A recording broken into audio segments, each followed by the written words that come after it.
JHS Show presents Totally Normal Behavior, starring Josh Scott and guest starring Daniel Danger. Man, we're really having a hard time finding new people for this show. Brought to you by reverb.com.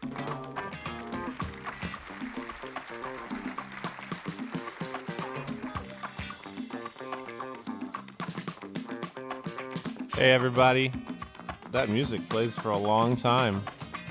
It's just so Daniel can dance. Okay, how you doing, Daniel? I'm doing great. What do you got there in front of you?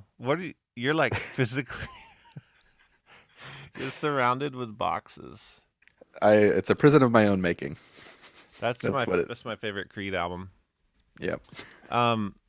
So we haven't been on, if you're watching, which you are watching, we haven't been on in months. We've been very busy. Lots of weird stuff. And today, just throwing it out here, this is not for everybody. No. I actually encourage many of you to just hang it up. Go home. This is us talking about discovering a house full of old pedal boxes and traveling there. Do you have any warnings for the viewers? Just because we need to get it all out front. Buckle up. Yeah, buckle up. So maybe, Daniel, you tell the story. I text you, and then it started this whole 1 year rat race to get to Chattanooga. Wait, I'm telling the story? Yeah, well, I text you, and I was like, there's a guy. All right, well, you sent me a picture. Well, they're actually screen captures of photos that someone sent you. And it was just like a pile of boxes, like electroharmonics boxes mostly, and then a handful of other things. And you were like, there's a house in Chattanooga and it has all these boxes. And we had this disheveled Dropbox that they sent us. And it was that's right, so hard to find what we were looking at. Yeah. Yes. And and I was like, oh, there are pedals? You're like, no, it's just the boxes. They were in an attic, and they want an undetermined amount of money for the entire house. Literally. Yeah. So I get out of the blue this email. The guy's like, my father was a pedal collector. He's passed away, and we have a house full of boxes and tons of stuff. Yeah. And then we have a Dropbox, cannot really sort out. He keeps asking what's stuff worth, and it's like, I have no idea. But we see some stuff. Like, you specifically saw some stuff. Do you remember what you saw? Yeah, there was 3 boxes that I would have gotten on a plane to get just themselves. Yeah. People are once again complaining about my video quality. I don't know. It's analog. I think it's a you problem, and you haven't resolved it, and you don't respect me. Okay. So there was 3 boxes in the photo that I was like, we need to figure this out, because one of them I'd never seen before, and the other I'd just been trying to find for a million years. We don't want to get into the reveal right away. We're laying it out because we vlogged. We made ourselves official YouTubers, and we took little handy cams. Is that what they're called? Handy cams from the 90s, and we just vlogged the experience. So I think at this point, I should just hit play on this video. And if people are here for this, they're here for this. And then we're going to go through our favorite boxes, talk about the story. Yeah. We good? I feel good about this. Yeah. And then we're also going to get into a website that you have put together that we're working on a book, Electroharmonics History, which plays into some stuff we're going to get into today. All right, so here's the video. And if you're watching, thank you. Here we go. Buckle up.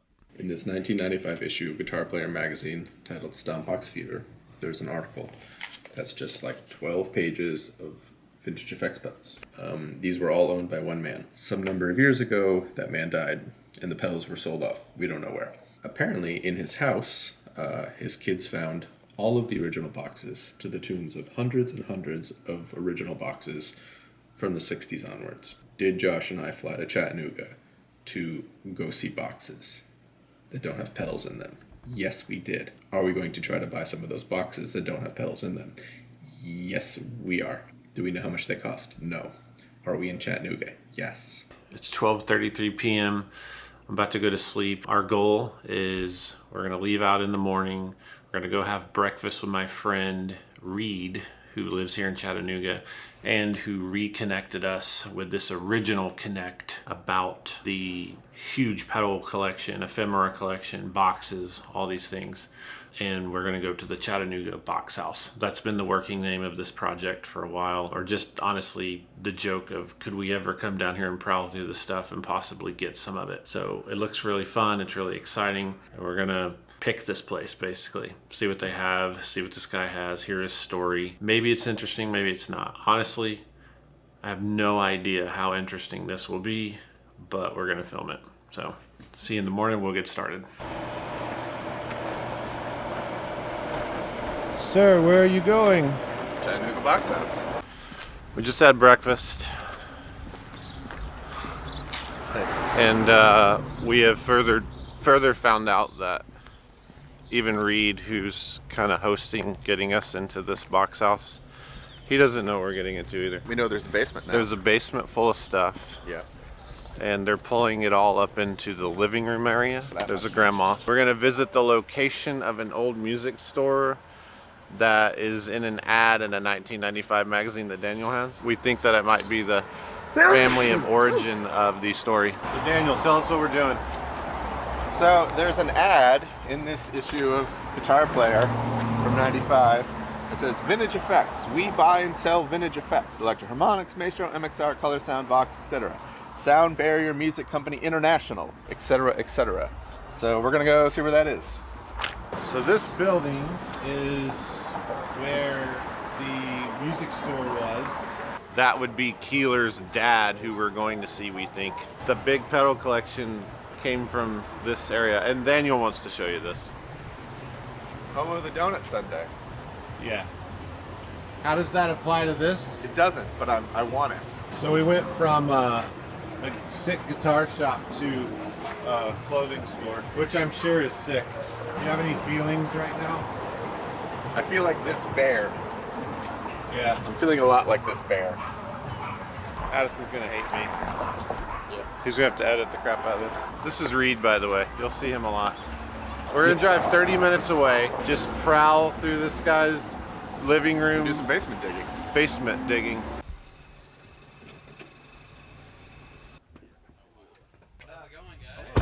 This is very hilly country. Yeah. All right.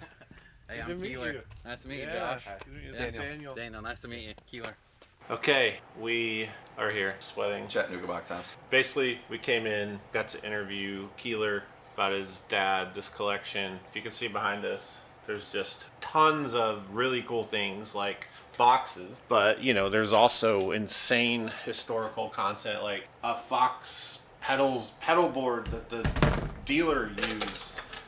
Endless amounts of ephemera, which is probably the most exciting piece. Bins and bins and bins of dealer materials and manuals and instructions and advertisements. We deal with a lot of copies, but this is like the original things that we have seen on the internet. For instance, there's a DoD folder, and there's a specific document that I've used for researching when I did this, the DoD story, and I was using a print of the actual paper I saw there because it has a little nick on the bottom, and I've stared at it for years. So it's in this room, but the story is really incredible. What are we doing at this point? Because there's this offer to buy it all. Yeah. And we have to organize, we have to sort of appraise the room, and there's hundreds and hundreds and hundreds of objects and then thousands and thousands of documents. So it's a matter of like going through it. Did I mention I'm sweating? Yeah, just the anxiety of it. There's so much stuff in this room. Some of it's valuable, some of it's not valuable at all, and some of it is informationally valuable, which is say it's not monetary valuable, but like crucial to understanding this or that. I mean, the schematics for how many schematics are in this room? Yeah, like the original rat thing that, you know, everyone's seen this or collected, but the original stuff's all here, and there's this folders alphabetized by brand, like right here in front of us. There's original Roland Chorus Echo boxes with all the package. There's just stuff like I don't know what to do with it, but I like can't leave it here. So really the idea is to, I guess, divide up some stacks, the must-haves, and then maybe there is some situation where we can end up with all this and use it for like research on and the show and all that stuff. Yeah, like you want an original Echoplex tape? It's also worth noting that like we've been joking about this house for about a year and a half now, constantly yell at each other, Chattanooga box. But we get here and the boxes are not the star of the show. Mm-hmm. It's the information that's in this room, the information that, like, when we interviewed them, that came out of them. I really cannot overstate how much. Oh, would you like all of the PV schematics from PV? I do, because this is the actual pedals. Oh. I mean, I just picked this up. Original Fender schematics. Would you like some Electro-Harmonics documents? I would. The Blackfinger original and then this is just like littered with random stuff. I feel like we should make a book about it. Like these, I've never seen the physical copies. This is the Boss service note. So like from the actual technicians, and you have the PCB layouts. So right here, giant bin, giant bin, giant bin. Underneath the camera, documents, tubes. Pick 2 favorite boxes. Here's one of mine. Fresh Fuzz. Never seen the Fresh Fuzz box. Sea Moon, Berkeley, California. This holds so many cool. Look, it cost $69 in the 70s. The Guild Foxy Lady box. Foxy Lady box. That's a hard thing to say. This is intensely rare. Tremolo control store display for the de-Armand. Clockworks box. Finding an original Clockworks is near impossible. I have never in 20 years seen the box. C1 box. Scrambler box. Script Phase 90. The new Phase 90. 90? Can I not talk? Words is hard. But this is a Bud box. Fuzz face. Trum face. Trim face is my second favorite box. Fuzz face. Yeah. Treble bass face. Dan Armstrong store display units. I mean, I have all the units, but I don't have the boxes. So you pull it up. I'm afraid to touch the wall. Look at that. Golden Throat display. Store display. Oops. Why are you knocking everything over? Sorry. My third favorite box is this, and I have both of these pedals. There's a Maxon and an Ibanez equivalent. It's the Ibanez Renometer. A very strange pedal. That's a TNB shirt. Look at that. Booster, tone control, graphic EQ, preamp. We're going to start sorting. I don't know. We're going to make choices. Doing numbers on my brain. How long have we been here? I've lost track of time. Not that long. We've been here like 4 hours. We've just been trying to sort. You know, there's my pile. Daniel has every pile. We're doing some calculations here. Yeah, I'm basically organized things into, these are more common big boxes, these are more common smaller boxes, these are older smaller boxes, this is miscellaneous stuff, this is the rarer things that are worth more money. But right now I'm just trying to focus on like all of Electro-Harmonics stuff. What's the price for it, you know? I'm just planning on taking all of this. I mean, we have, you know, really rare RV2 boxes, mint condition DM2, like your notched out Boss. Pro tip, kids, the Boss boxes with the notch are the coolest. I need like a nap. My brain's dying. I look like I'm dead inside. Okay, it's almost 6 o'clock and we got here at 11. We're packaging things up. This is all of stuff for me. This is really the most valuable part to me. All the stuff. All the dealer things. How do you feel? I feel like I'm hungry and a mouse chewed through this. Yes. I feel good. We're leaving a lot of stuff. Daniel did grab a weird Freedom amp as reverb and a Selmer sign. That's very, very cool. This is the part where you get to just see us packaging things. We were there all freaking day. Continuing our extremely normal behavior, we are at a graveyard. Yeah. We're at a graveyard. We're at a graveyard. We're going to go see a gravestone, Mr. Barr's gravestone, that has a guitar pedal on it. He has a guitar pedal on his gravestone. So we're going to go see that. This is totally normal behavior. This is the weirdest episode of this show you're ever going to see.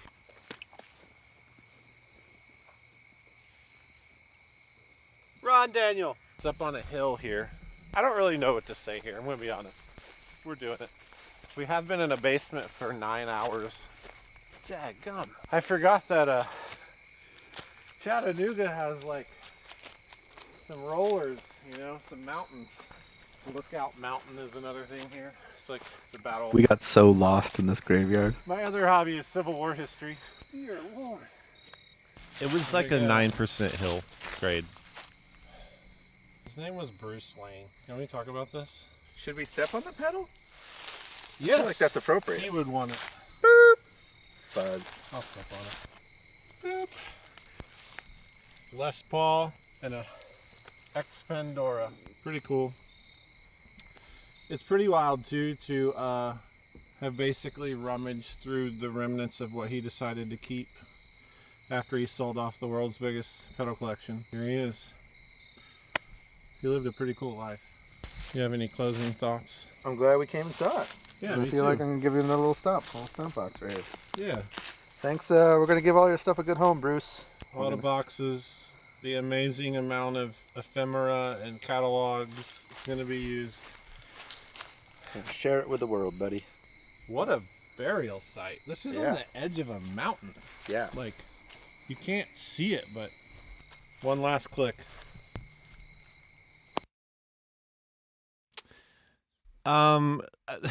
So my favorite comments so far are Belle just being like, I swear to God, if you brought a ghost back in one of those boxes. And then there's all these people like, why did you go to a graveyard at night?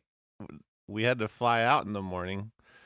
The takeaway here is pretty crazy. We spent hours and hours. We left a lot of stuff. We had to choose what to take. I guess let's start, Daniel, with like, you haven't seen this video, and this is a long time ago. Yeah. So like, where's your takeaway now on this whole thing?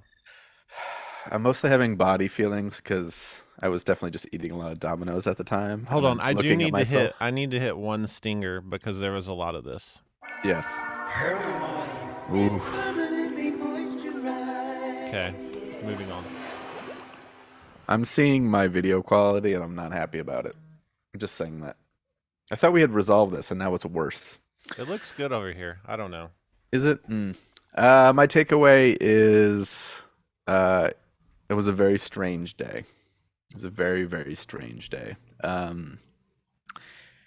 And I think it was weird because like we had these photos of the boxes that were in the room, and we were kind of like, what else is there? We weren't getting really straight answers about what else was in the house because we were like, the deal we had kind of made was for everything, but we didn't know what everything was. It was very hard to figure out.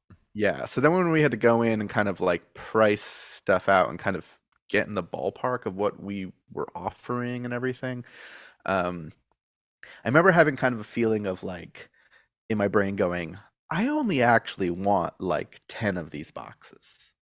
And then everything else is like hundreds of things that I have like 5 of. And I was having some kind of, I remember having a few feelings about that, given, you know, the travel and the trip and everything. But then we found those bins underneath the table and started going through those, and we were like, oh, this is the entire history of effects pedals in this room. I also want to say, like, they were really worried about presenting it all in a certain way. They were actually going to like put it in the clubhouse in their community and like set up this display, and we're at breakfast going like, no, just, we still don't know what this is. Just let us rummage. Like, we've picked stuff before. And yeah, we get there and we immediately see these bins. So I just want to kind of pick up, like, I got so excited about the bins because it was pretty obvious that there were thousands of documents that they didn't necessarily, they had them kind of under the table. Yeah, there was just like 10 Rubbermaid bins, I think. Mm-hmm. And 2 of them, and then a bunch of stuff that were on, there was just like big binders on the shelf. I mean, yeah. While you find that, I have a storage unit with all the extra pedals organized, and then we have like, we had to drive back to Chattanooga. So my assistant drove back to Chattanooga in the little JHS Sprinter and picked up all of our stuff, which was a Sprinter truck full. and brought it to JHS, and then we shipped you your stuff. I'm just remembering how Yes. insane this whole process is. Yeah, And then so a I pallet arrived yeah. for me or something like that. And I just recently have been able to process through the bins that I bought. You got the EH stuff mainly. I got all this other crazy stuff. So there's actually just tons of stuff we've yet to fully go through. And some of that is in my storage unit at this moment. And then same, you have that binder there. Yeah, so I have 2 Tupperware bins filled with Electroharmonics, literally everything. And what's cool about this, especially going into the book project, is that I had borrowed a binder of materials from a collector who kind of got out of the game some number of years ago, named Ron Neely. And he had a big binder of materials. It was great stuff, like just like a great collection of things. He had a ton of manuals and everything except. But a lot of it was like second generation, early 90s or like mid 90s photocopies. So the quality was terrible. So I scanned everything and I was like, that's what I have. That's what I have. But when I got a hold of this collection, what I had realized is just through, seeing similarities in objects and stains and stuff is that Ron's collection was probably a scan of this collection. Yeah. Of Bruce's stuff. Because I started seeing the same exact weird documents with the same tears and rips and such. So all of a sudden I had like, legitimate real copies, no longer photocopies, no longer like blown out things, all the original documents. Like Bruce like meticulously organized everything. So it was like by a decade in order. He had, there's documents in here where it's like in the little sleeves, there's like 6 copies of the same thing, which means he was taking magazines and pulling the same 6 pages out and putting it in here. Yeah. And like this is just one of like of like 7 of these that I have. And there was so much information. Like I sat down for a few days and just did nothing but go through those binders, like line by line of information. And it's one of those things where it was like the stuff that I pulled out of there was cool because it was like, all right, so there's like a dealer sheet, and they're all the same, and there's one little difference, and then that difference disappears, and it was like, all right, so I'm going to track that one little difference, and like we found some more Electroharmonics products that were never released, and like because it was on one sheet in like 1973, and that stuff was just amazing. I now have schematics, I think, for everything. I think I have every single manual. I think I have every single advertisement. This trip alone added 200 pages to the book. So I think the best thing we could do now is let's start taking turns showing boxes, and then let's rate them. A normal, he has the box, super box, and then we also have perma moist. Mm-hmm. Let's do that. Okay. You go first. All right. Well, the big one for me was the Clockworks box, which is going to look like garbage. Definitely a super box. The Clockworks is a 80s, early 80s pedal that is basically a brain for all the drum synth units. And Julia, who we've interviewed and talked about it quite a few times, she designed this. So it sends basically like polyrhythmic control voltages or clock signals to all the drum synth units. And the first one of these that I found took me like 10 years to find, and I got it in like a European synth auction, like fighting against Vincent Gallo. And then we went to visit Bob a couple of years ago down in Jersey, and I found like 4 more just sitting on his floor. But I had never even seen a photo of the box. No photo exists on the internet until now, I suppose. So like I would have gotten on a plane for this box alone because I love it. Okay, here's my maybe my favorite thing from there was the Dan Armstrong store display thing. So I had all the units and I found the box.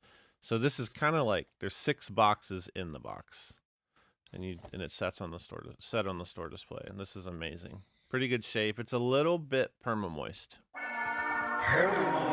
It's permanently moisturized. Okay. Everything was perma-moist in that place. It is true. Damp. Okay. Yeah. It was rough. Your go. There's a kind of, I don't even really know exactly where it fits in with the timeline, but there is a rare big box electroharmonics delay unit called the Echo 600, which is, many people are not. I'm going to try to get this so the glare doesn't get it. And it's like somewhere between like the Polyflange and the Memory Man. Like it's in that kind of realm, but they didn't make it very long. I don't know why, because it's wonderful. And the box was I knocked my truck over. I have too many things on my plate. My G.I. Joe Jeep. I'll put it back up here. It's gonna fall over too. So the Echo 600 was another box. That's the wrong one. It's this one. Is this a super box? This is definitely a super box.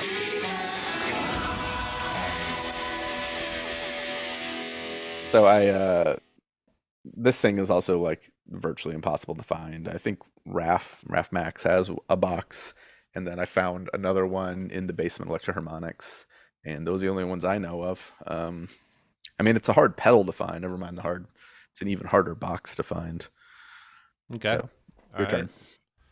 Fresh Fuzz. I had finished the Legends of Fuzz series, was about to put it out, and a Fresh Fuzz is in it, the Berkeley. And I saw this. I mean, first of all, it's like it looks like the mailer type box, but this is insane. I mean, I've never seen this. I don't think you had ever seen it. No. Ed, who knows the most about the Fresh Fuzz, he's like never seen this either. This is just a crazy find. Also, it's like the one box in that whole trip that wasn't perma moist. Yeah, this box like is crispy. We need a perma crisp, but this is a super box as well.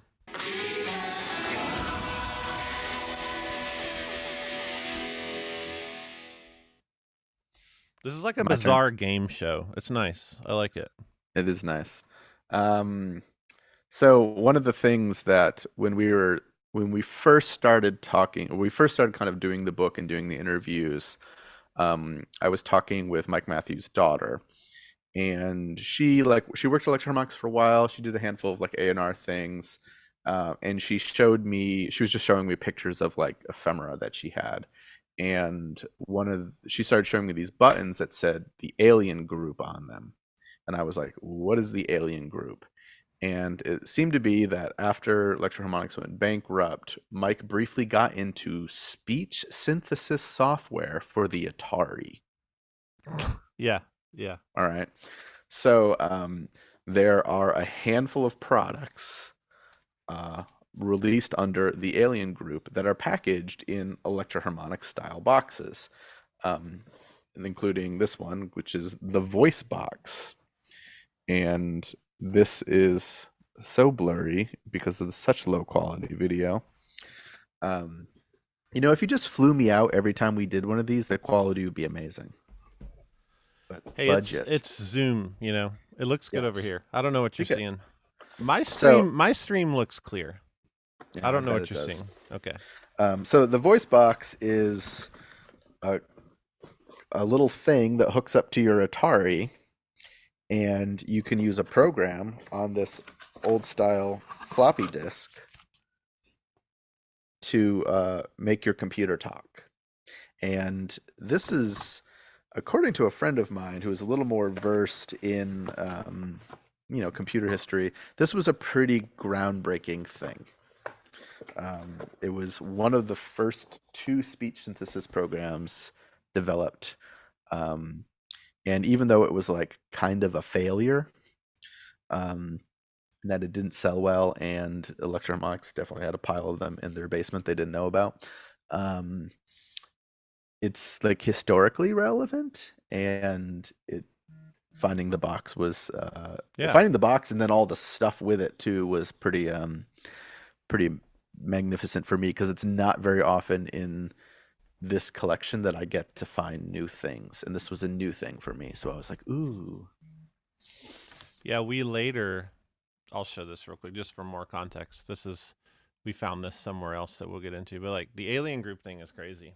Yeah, that whole thing, I almost didn't believe it when you told me. I was like, we found a good bit of that stuff. So my next one here, it's completely destroyed, but it's so freaking amazing. And again, I was about to put out the Legends of Fuzz, and I did the Mary Kay, which is the orange K fuzz. And here's the blister packaging to a K. Like this, it looks like it's like action figure packaging. Yeah, I mean, this is perma moist, perma broken, perma dank. This is like, but look how cool this is. Like the illustration on the back. Lovely. It has some form of non-toxic mold going on, so it's perma moist. It's a super box for me, even though it's not a box, and it's perma moist. So I'm gonna hit both singers at the same time.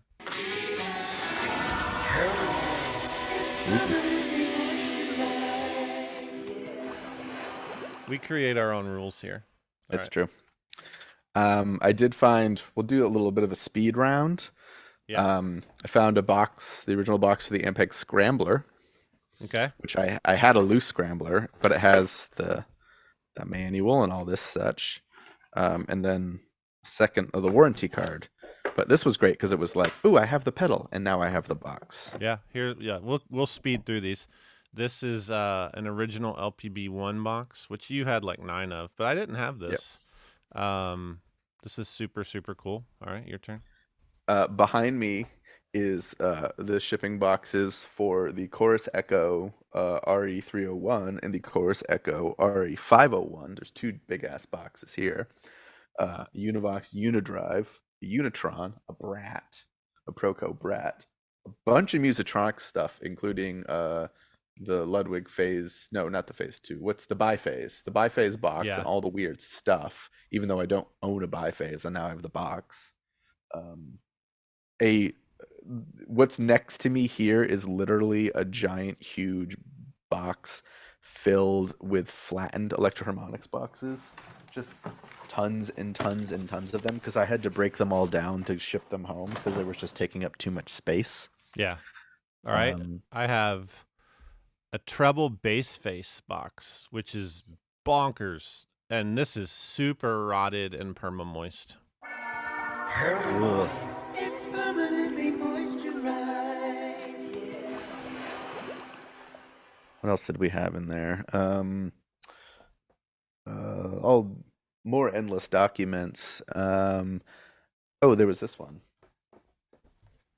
This was the Jax Exciter with a weird snake graphic. So that's one of the cooler boxes I think you got. It's the Shin branded Jax. Wah Siren Surf Tornado with a lightning bolt on it. Yeah, that needs to be a shirt. Yeah, except with the that one's pretty heavily water damaged. I did actually bring home 2, like nothing had a box, but I brought home 2 things that are actually the thing. One was an old jam delay, which is not that interesting, but another is I got a Gizmotron out of this. You remember this? Yeah, I have one of those too. Yeah, it's broken to shreds, I think, but none of them work.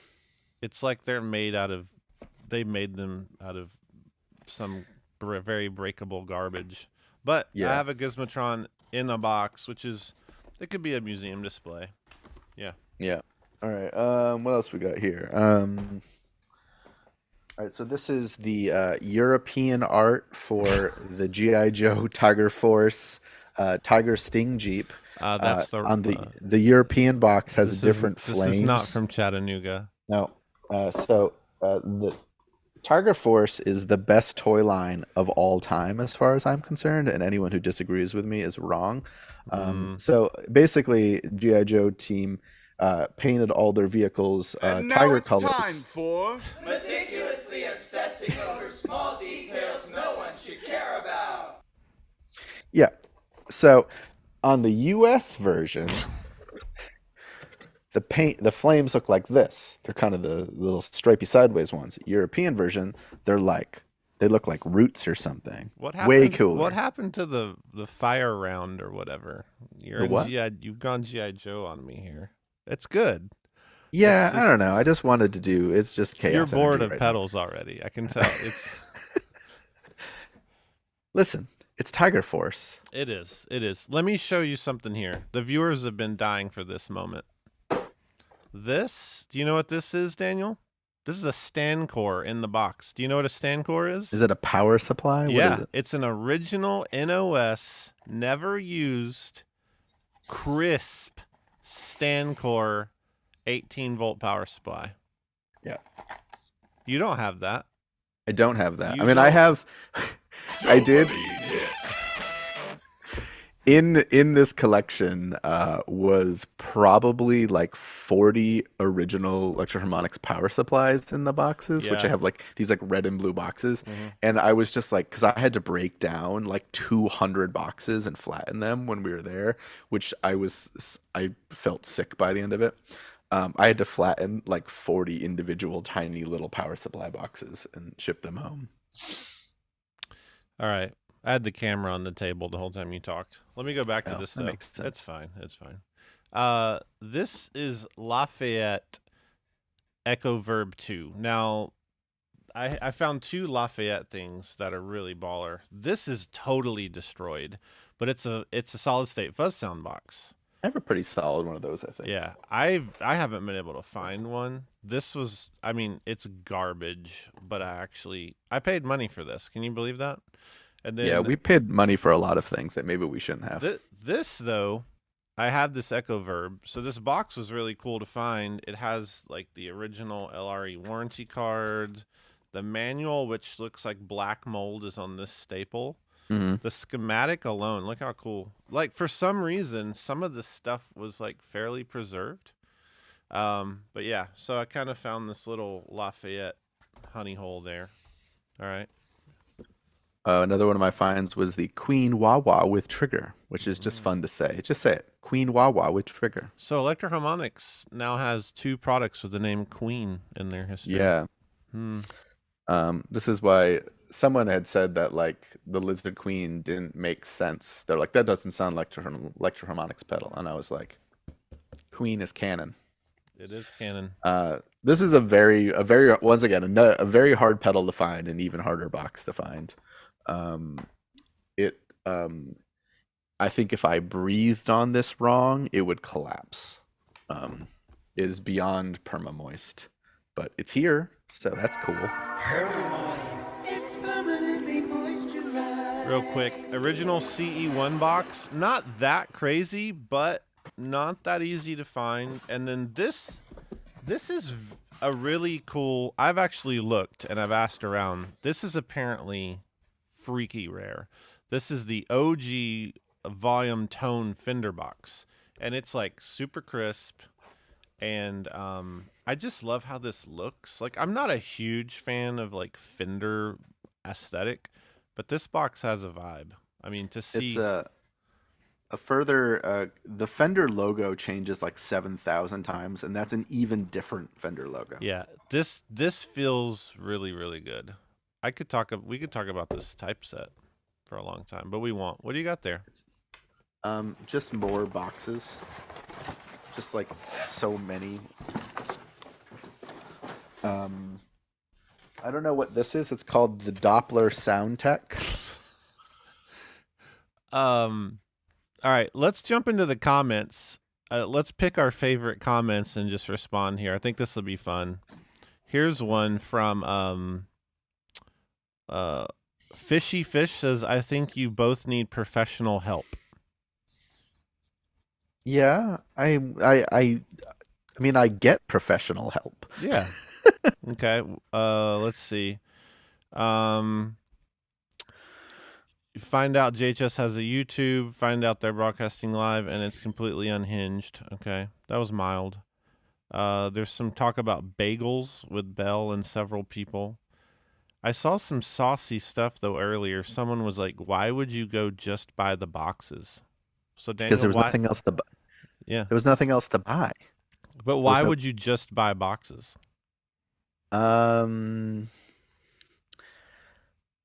Well, it's one of those things where it was like it wasn't even about necessarily, I mean, it was about the boxes, but like the reason we went to there was because it was this question of like, well, if that's there, what else is there? Yeah. And that's almost always the thing that that leads us to finding the greatest stuff is like, the amount of Craigslist ads that I've answered and, whatnot, because I saw something in the background where I'm like, well, Yeah. if that's there, what else is going to be there? Like, Yeah.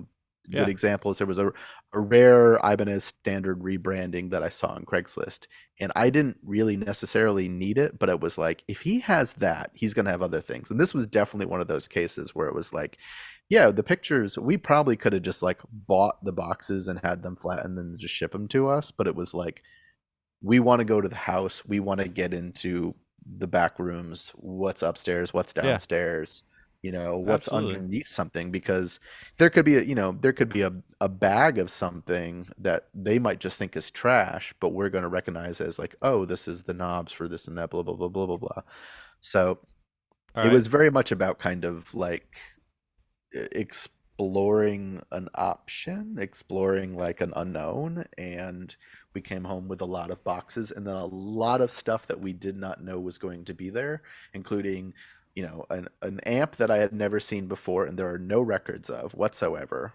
That amazing Selmer sign, all this boxes, and once again, more importantly, is first, original copies of basically every piece Electro-Harmonix documentation, including a lot of which I already had, but it filled all of the gaps. And we didn't know that stuff was going to be there. And I saw what you left with, and you left with a truckload of, once again, basically every piece of information about every single guitar effect ever I made. have I can now properly date DoD, tons of crazy stuff. Let me ask you some more questions here from the comments. You'll be the answer person. Simon Park says, it's as if these rotten boxes are somehow more highly prized. They are often harder to find. Yeah. I mean, there's a reality to that. Like, cardboard boxes get thrown away, they get destroyed, they get coffee spilled on them, they just get damp and in basements. Yeah. And so it's like, if you're kind of a completist or you're just kind of looking for the information that's contained in the box, the boxes, this is a metal, this is this survived a flood and it's still here, Mhm. This was literally under 4 feet of water some number of years ago. All right. The box was not. Joy Hayes, this is a fun comment. I wonder if I'm the only guy in America who's removing wallpaper and listening to a podcast about perma-moist vintage guitar pedal boxes. Probably. I think so. Probably. Let's prowl through a little bit more. There are a lot of comments. I'm so happy that some of you are really enjoying this because I'm enjoying it. Let's jump into. We'll do a little bit of a segue here into G.I. Joes. Yeah, let's segue to this. Let's tell everyone about the website. So we started our first trip together was we met each other. We had known each other through Instagram messaging and text, and we use an app called Marco Polo. And if you saw the Lizard Queen episodes, you kind of saw we actually met at Bob Meyer's house in his front yard. And we had to dive right into chaos. Yeah, Daniel and I met, and within a few minutes, we had to start picking his workshop barn. And that was pretty crazy. It was beyond crazy. It was beyond crazy. And from that moment, that trip, we've been kind of combining our work. So I've done a lot of interviews with EHX thinking they were just going to be simple episodes like, history of the Big Muff, etc. Stuff that I will do. But what ended up happening is I realized, hey, we should team up here. You were saying this too, like you've always wanted to do a book. And it's like, yeah, let's do a book. So that's what this is. We have ehxbook.com. So please go to that. It's let me pull it up here and I'll kind of scroll on. But ehxbook.com is simply a place for us to find stories and information about Electro-Harmonix. Anything you want to say about it? Yeah, I mean, a big part about it is that we're nearing the end of interviewing the people behind the scenes, the employees, the designers, the everyone. We're kind of reaching our limit of who we can talk to. There's a couple more people. We have things scheduled. We have a lot of like follow-up questions, but we don't want to tell the story entirely from the view of the employees because this is a company that's it's work spread worldwide. The pedals influence musicians. Those musicians influence smaller musicians, smaller bands, and the goal is to fill this book with just as much you guys as the Jimi Hendrixes, the Yeah. Hendrixes, and the Santanas. Like we want to gather the stories from you guys. It's like, oh, I got this pedal for Christmas, or I did this, or I traded it, or I stole it from my friend, or I used it in this thing. Like the website is really about sourcing anything that you all think should be in a book about the company, even if you think it's like trivial or small or is extremely personal or no one knows who your band was, whatever. It doesn't really matter. Like if you were in a band in the 60s through probably like the early 2000s, because that's kind of the cutoff of where we're doing the book. If you were in a band and you have photos of you using these pedals on stage in a studio, send it to us. Let us use it in the book because we want to include as much of that as humanly possible, because otherwise it's just going to be a bunch of like licensed photos and boring things, and we'd like to involve everyone because that's where the best stories tend to be. So this site is about gathering that, and like, if you know anyone who worked for the company or used the pedal or bought this or sold this or whatever, if you know someone who ran a music store and maybe they have some photos of like the display cabinets, anything like that, that's what we're looking for here. Yeah. Yeah. EHXbook.com. And we're just looking for stuff. We are working right now on the biographies of several of the builders you've never heard of, stuff like that, and it's really exciting. It's taking some shape. There's a real need in the comments here, Daniel, to discuss how the house smelt, specifically the room. Do you want to cover that? It didn't really bother me.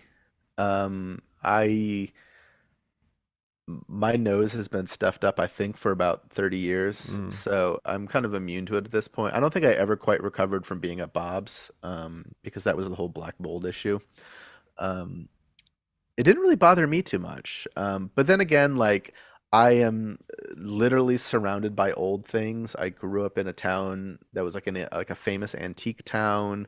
My house growing up, there was an entire wall of like every single National Geographic ever. It's like I'm kind of used to the smell of old things. Like it doesn't really faze me too much. Um, and I was just too happy to like care. Like Yeah. the same thing with Bob's is that like Bob's workshop was literally covered in black mold and we were breathing it all day long, and I was literally like tripping on the way home and seeing like ghosts or like shadows of rabbits cross bridges because I was just breathing black mold all day.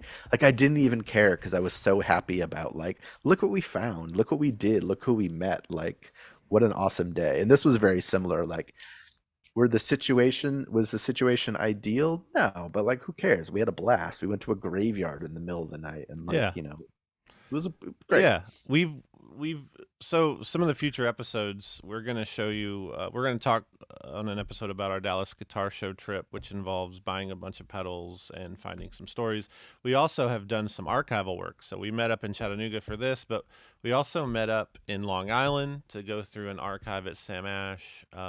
We did some work in Nashville. So we have all these crazy situations that you and I have been getting We've been into. very busy. We've been very busy, and we've been digging through dirty paper for like months and archiving it, scanning it.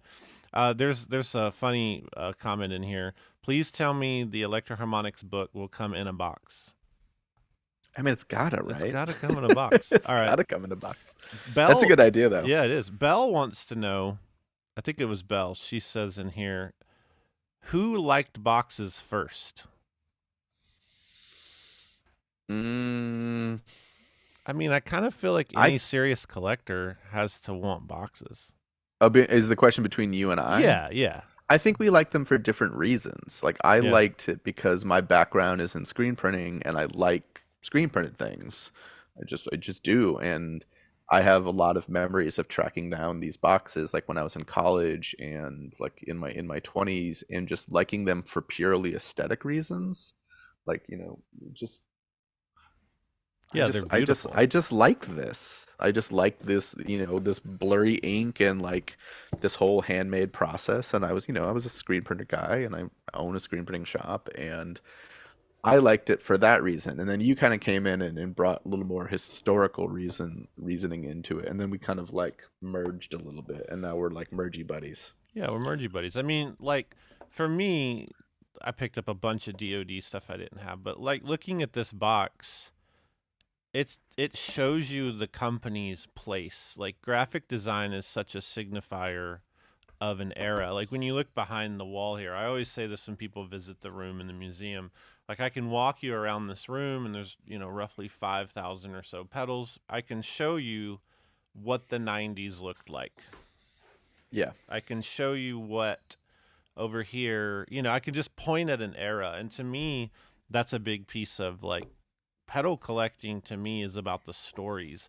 I get kind of tickled when people are like, how does it sound? I rarely care how I buy you do too. We buy broken pedals. It's like, it's really the story for me and the box. Bad pedals are history too, Yeah. I don't sit around. I don't buy stuff because it sounds sick. Like I buy it because I want to complete the story. And I think a lot of people miss that in here. And if you've made it this far into the program, God bless you all.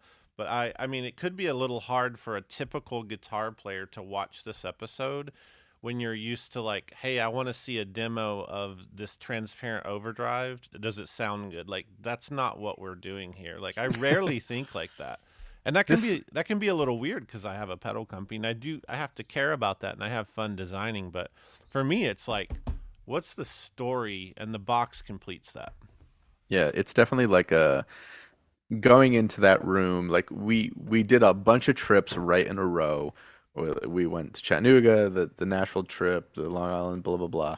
And those trips were entirely about like creating threads between things. Like we'll get into it later, but like the connections of what we learned, what Japanese companies controlled this and that was was amazing. And it was like, we came home with some boxes, but like that's really what we came home with. And this trip was the same thing where it was like the focus of all of this whole like journey was working on this book, telling this company's story correctly because it's been told really, really incorrectly. Yeah. And the more that we dig and the more that we find stuff, the more we learn that the electroharmonic story is largely been told wildly wrong. Most stories are wildly wrong. Yes. A couple of go ahead. Yeah. Oh, it's just like that's just part of the fun of this is like, the boxes are like the trivial thing, whatnot. They're like, it seems silly to like this stuff, but like what this represents largely is the last 6 months of like really hardcore research on this project that's really important to you and I. Yeah. And I think people are going to be pretty blown away by it when we get to reveal what we get to reveal, because you and I have seen some things that it's going to change the conversation. Yeah, there's some pretty serious stuff that's going into this book that no one's ever heard of, seen, or thought about regarding or remembered. A lot of it they don't even remember. Here's a comment I love. Krager, this is why we're here. Krager says, "Gotta say, I didn't know I needed this morning." See, some of you needed this. Simon says these two need to get into pet rocks. That'd be a really horrible episode. This is great. There's so many awesome comments here. Let's jump over. There's a little photo reel I want to show. So this, so Keith, his son in the middle, Keeler, and then that's his sister on the left, and then that's the wife. That's his mom in the middle. Keeler in the middle, and that's his mom on the right. So this is like the family standing there. They're the ones that got a hold of us. And here's just some shots of the room. Did you get the other K blister pack? Because there were two. You took them both. I don't have one. it. It must You be. must. It I must don't have it. Must be in the storage unit. All right. We had to make a lot of like, it was kind of funny because it was basically two collectors being dumped on a room, splitting this collection. So we had to do a little bit of like on the spot, very fast, like trade deals over like who would get what. Yeah, yeah. It was like you had to just honor the who wants it more kind of thing. Yeah. The electroharmonics, like everything went to me, and then everything else was kind of like split between interests, really. Yeah. I wish I had taken good photos of the Rubbermaid tubs, but I didn't. You just have to imagine the giant, like, pull your Christmas tree out Rubbermaid tubs, just full of paperwork. Here's some more stuff. Yeah, like I'm not even mentioning. This is how absurd the stuff that I brought home was. I didn't even show the trim face box. Like, that's just stupid. Like, that's one of the rarest boxes, but there's so much stuff. I forgot also that you took a bunch of the Domino Theory electroharmonics kind of. He had a lot of like dealer ephemera, which is great because that stuff tends to just got thrown away. And he had lots of little things that we had never seen. Lots of stuff. You know, oh, I didn't show the Guild Foxy Lady box. I mean, there's not much to show, but yeah, that's it there. But I mean, there's levels of rare. There's like the Marshall boxes are really actually rare, but when you put them up next to Foxy Ladies and Trim Face boxes, they're like a joke. But that's how this room felt. I found myself kind of like, oh my God, that's amazing. And then it'd be like, but it's nothing compared to what's sitting next to it. Like, there's a lot of stuff here. Like, all of those 8 series Ibanez, all that stuff. That's not that cool compared, but it's crazy to walk into a room and see an entire set of Ibanez 8 series boxes. Soul Kiss in the box. What a shocker. Yeah, it just kind of flipping through here for people just to see. There were these binders too. He was apparently involved in bringing Ex Pandora back at some point. We don't know the whole story there. Here he is. So here's a picture of him. This is Bruce. This was like a great poster in his house. I had to take this outside. The size perspective is that's a car behind it, so I had to lean it up and take this photo. So like you can see a lot of the boxes we brought home in this photo. Yeah. But the problem was, what killed me a little bit is that there were things in that photo that I was like, where is that? Where is that? And it wasn't in the house. Yeah. So like that was his kind of card. That's that. And then if you didn't see it, his name was Bruce Wayne. That's enough to be excited about. And then there was the pedal thing there. This was a really cool experience. You have any like wrapping up thoughts here on this? There's a couple comments in here that I think are worth. Yeah, go for it. Someone talks about, so I have a vintage deluxe Memory Man in the box. The box happens to be an original Memory Man printed on the inside with the deluxe Memory Man graphics printed on the outside. And then he basically asked, did they repurpose boxes? Mike repurposed everything if he could. So you will often find boxes just flipped inside out. Like if it was quite literally like, if this is what we have to package and ship today, and these boxes are sitting there, just use them. Like I could go right now and grab, I know a Memory Man box out in my storage closet, and it's like when I flip it inside out, it's actually a Electric Mistress inside of it. Yeah, I don't know what it is about the Memory Man in particular, but Memory Man boxes tended to get reused the most. I don't know if they grossly overthought how many, or like overestimated how many they would sell and just ended up with like a zillion, but that one is extremely common to find. You'll just find boxes, things printed inside out. There's all this theory about that the inverse enclosures are actually like pedals that didn't sell that were printed over, et cetera, et cetera. Yeah. Someone says, are Josh and Daniel staying together for the kids? Which I don't quite get. I'm not sure what that one's about. I think I think there's that we might have separated the show. Yeah, I mean, we should. Bruce himself was kind of like, he just seemed like a character. So like one of the great things about, I kind of can't believe we kind of just breezed over Bruce a little bit. Well, the one thing is I'm finding that everyone has a Bruce story in the same way that everyone has a Mike story. Yeah. everyone seemed to know this guy. He did the show round, like he did the guitar show rounds. He dealt with a ton of bands. I mean, the photos upstairs in his house were like him with a ton of really like amazing like 90s alt rock bands. Like he was apparently like personal friends with Bush and would like go eat lunch with them, which is very strange. So like when bands kind of wanted a new sound, you know, in the pedal era of like 90s alt rock, they would come to him. He became the guy for this. And so he did all the you know, the guitar shows. He seemed to like be backstage at a lot of things, et cetera, and he had a music store. I forget, I'm blanking on the name of it. Yeah, he would sell guitars too, deliver guitars to bands. Yeah. But one of the things I liked about this was that I grew up my parents did like these like traveling art shows. So I spent a lot of my time as a kid like living out of a van, you know, doing these like weekend long events and just kind of having free reign of like fairgrounds and such. And his kids had basically the same experience. Like they went along to all these guitar shows and they kind of learned the trade a little bit, and they were like, you know, like selling things themselves.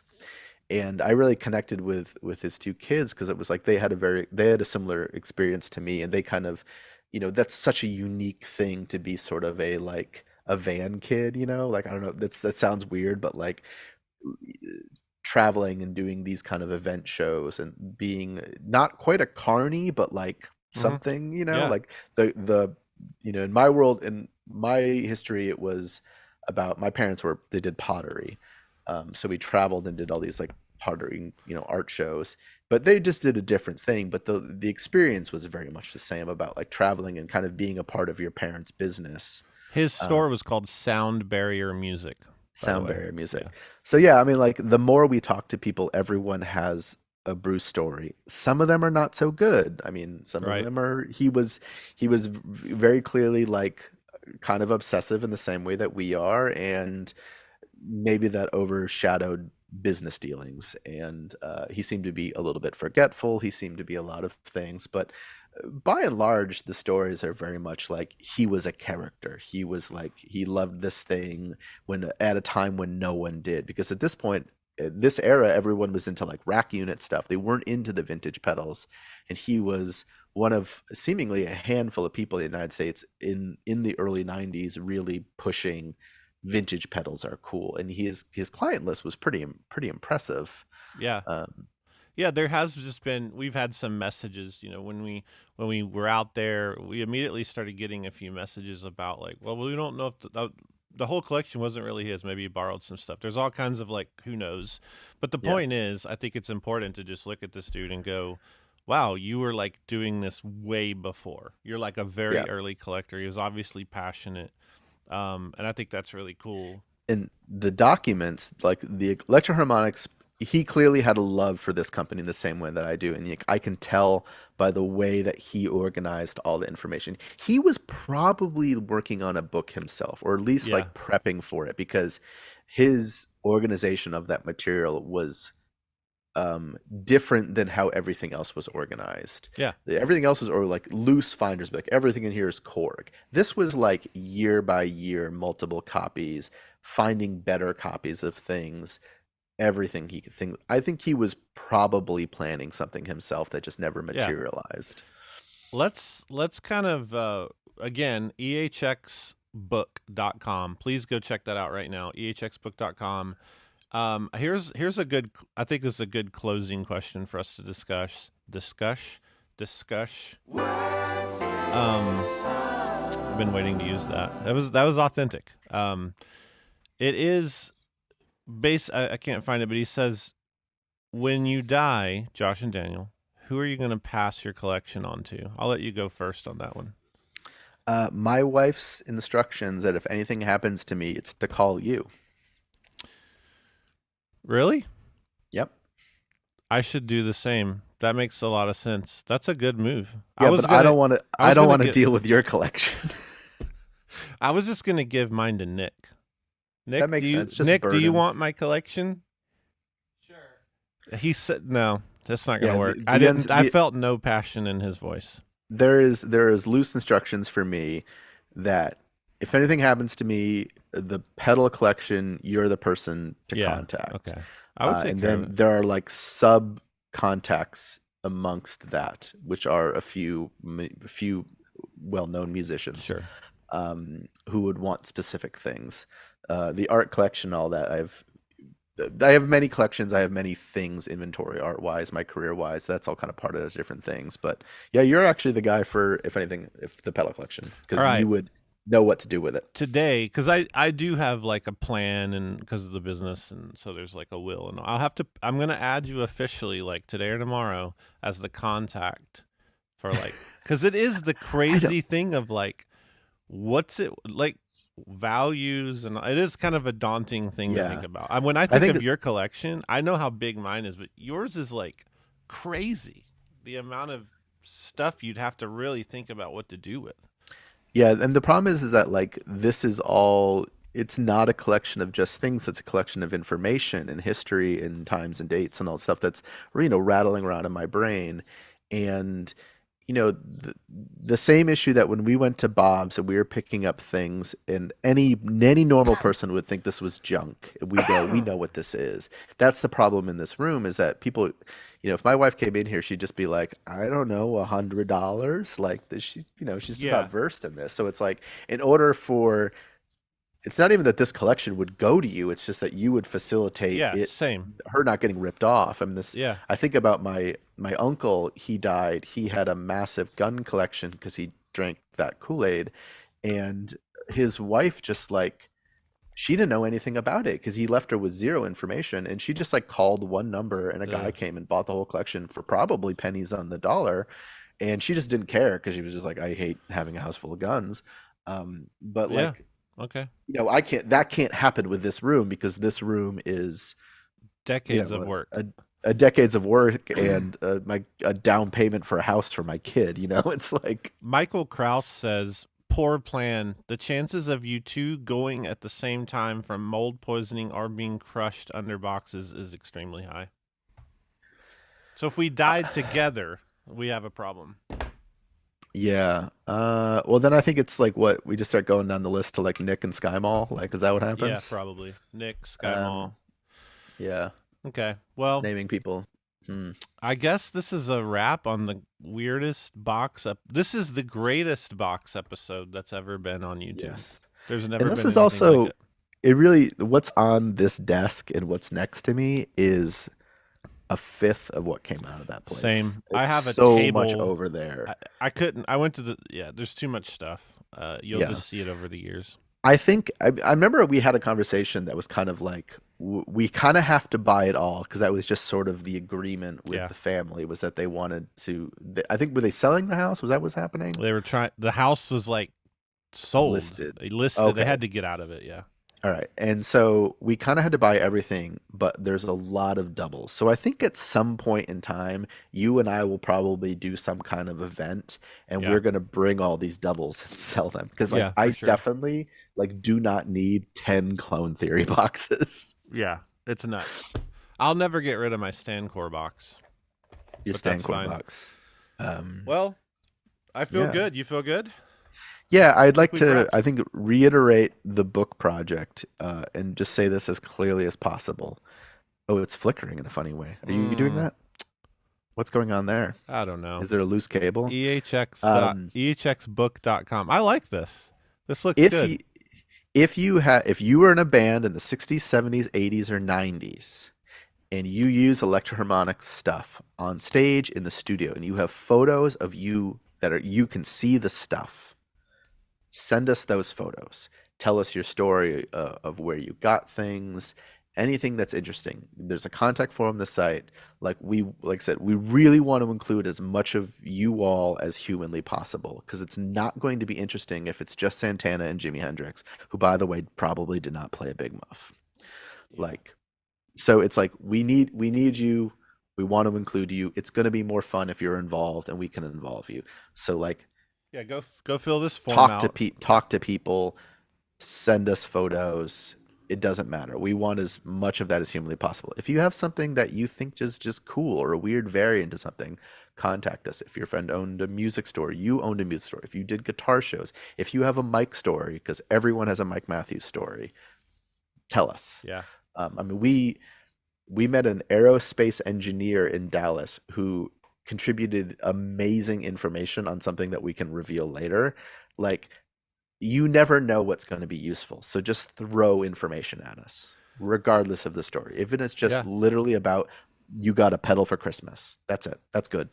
EHXbook.com. Fill the little form out. There's some great photos here. I think it's worth saying thanks to everyone who purchased a Lizard Queen. That was a wild ride. That's like the last time we kind of gathered on the stream.